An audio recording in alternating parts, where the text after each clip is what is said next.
So we got the jobs report for the month of October this morning, weaker than expected when unemployment ticking up. Wall Street loved it today, but I'm not sure I love it long term. The Federal Reserve met this week. They didn't raise rates. No duh.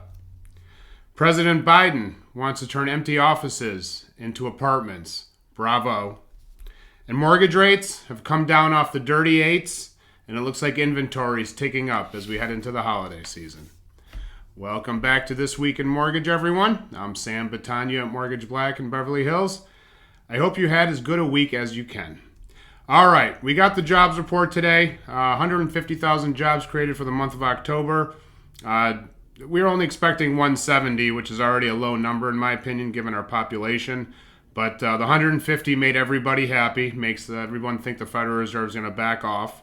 Unemployment rate ticked up, which I think is what made everybody the most happy on Wall Street and in the bond market. But I do have a fundamental problem with this. Sure, stocks went up today. Sure, bond yields went down. Mortgage rates got better.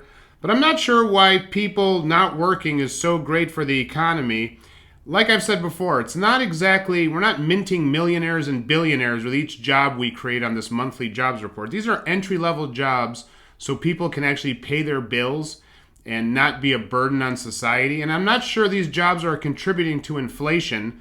Everyone's contributing to food and gas inflation because we all have to participate in that, which I've called involuntary inflation before.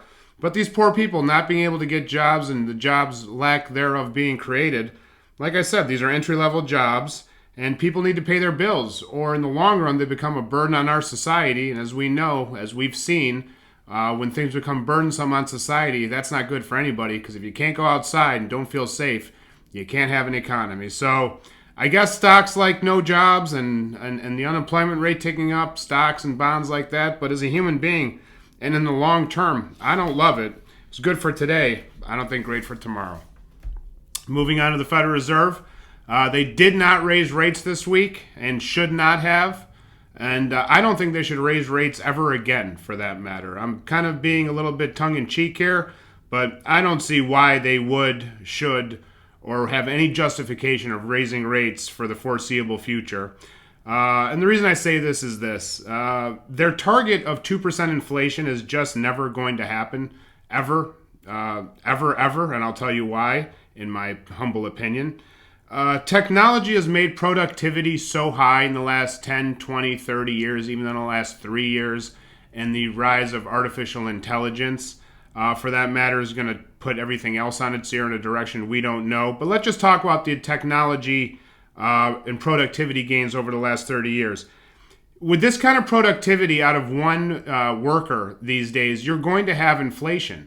And we can't peg our inflation levels to the time of yesteryear when fax machines were the quickest way of communication, and it took everybody to mail somebody something to get them an idea or a note. Emails are instant.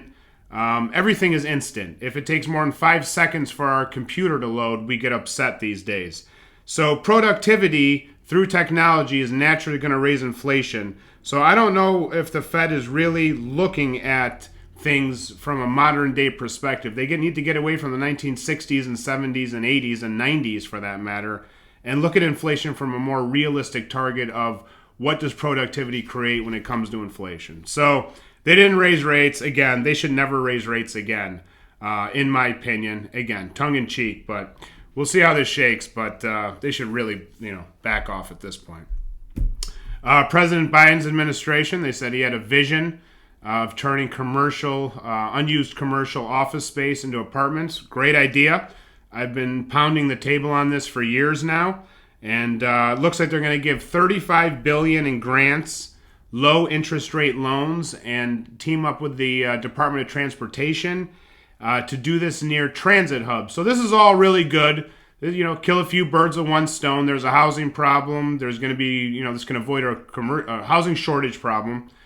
This can help avoid the other shoe dropping in the commercial real estate problem and bail a lot of people out and really, do some good for society. So these are the things I like to see come out of the administration, as they, are very make sense and actually help people out and put that $35 billion that they're looking to good use, along with the low interest loans that they're going for.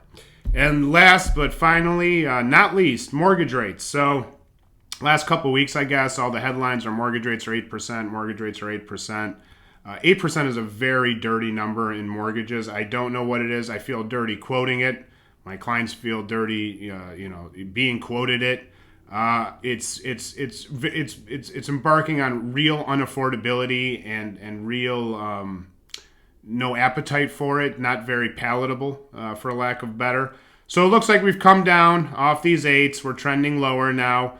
Call it, firmly in the sevens, low to mid sevens, depending on program and occupancy and credit score and, the usual LTV type things. And it looks like inventory's actually ticked up miraculously in the last few weeks. I get a report every morning, and all my realtor friends know this because we contact them every day and congratulate them, of new inventory that's listed out there.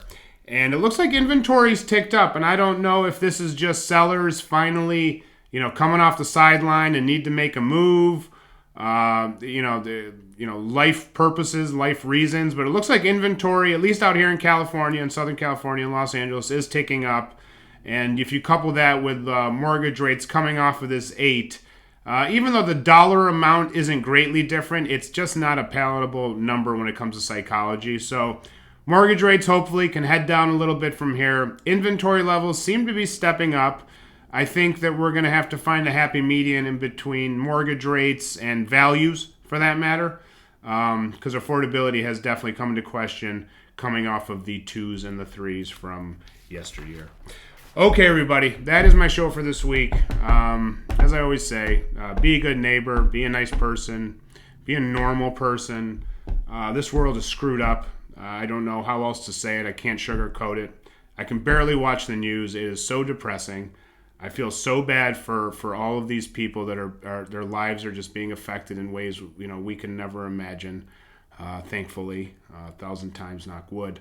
But this is it's a tough world that we live in, and hopefully we can find some peace out there and these wars can end.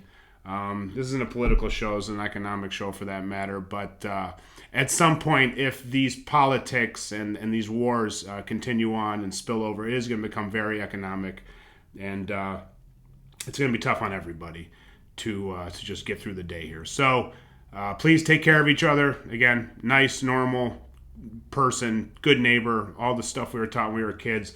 If there's ever a time to implement these things, I would say it's right now. As always, thank you for your time.